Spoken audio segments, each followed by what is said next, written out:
Ya, yang pasti bisa menggantikan peran manusia, ya, dan tentu saja yang ingin dicapai ya produktivitas, efisiensi, efektivitas ya.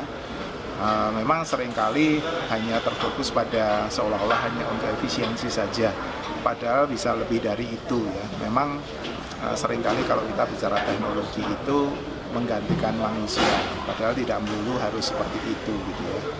Tetapi memang itu menjadi salah satunya, dan perkembangan zaman sekarang ini ya memang begitulah adanya. Artinya teknologi ini semakin memudahkan kita sebagai user ya, yang tadinya ketika kita butuh sesuatu butuh jasa orang lain. Jadi disitulah muncul orang lain, muncul profesi-profesi yang dalam tanda kutip menjual jasa. Nah,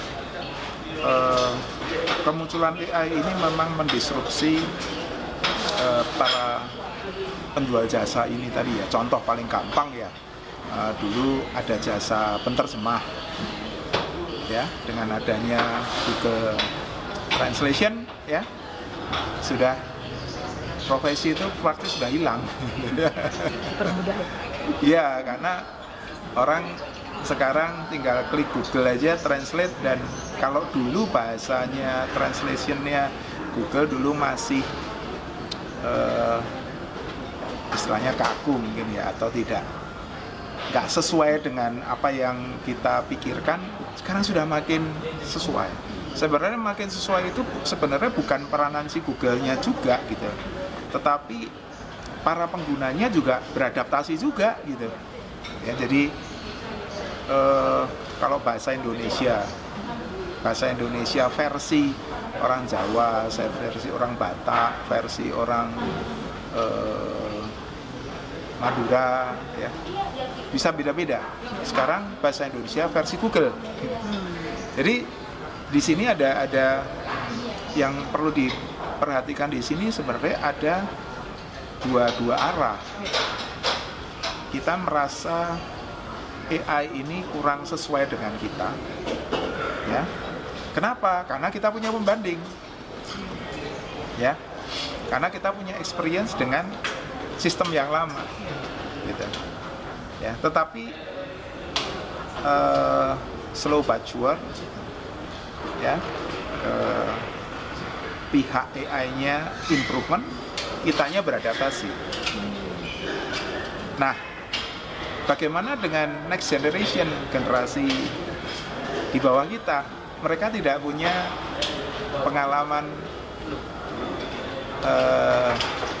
istilahnya tidak punya pengalaman non AI gitu. Jadi tidak punya pembanding. Generasi berikutnya kita itu langsung pakai gitu. Jadi mereka ya bahasa Indonesia versi Google itu ya seperti ini gitu, dan mereka langsung terima aja tanpa otaknya tidak butuh membanding-bandingkan, jadi tidak ada keluhan. Nah, itu yang tadi menjawab salah satu pertanyaan dari peserta. Ada dia bercerita bahwa ada rekannya atau bosnya gitu yang masih kurang bisa nerima AI, masih mengeluhkan perusahaan yang menggunakan AI. Kenapa? Karena punya pembanding. Tapi bagi generasi yang sekarang langsung pakai, mereka bisa langsung pakai karena tidak punya pembanding gitu. Sebenarnya persoalannya di situ gitu.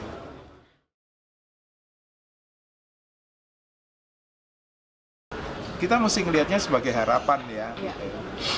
Mesti melihat sebagai harapan, karena apapun yang terjadi itu selalu ada, itu kan cuman masalah pergeseran ruang aja gitu ya. Jadi sebenarnya bukannya hilang gitu, tetapi ada pergeseran aja gitu. Jadi hilang di sini tapi nanti akan akan muncul di lain tempat gitu ya. Jadi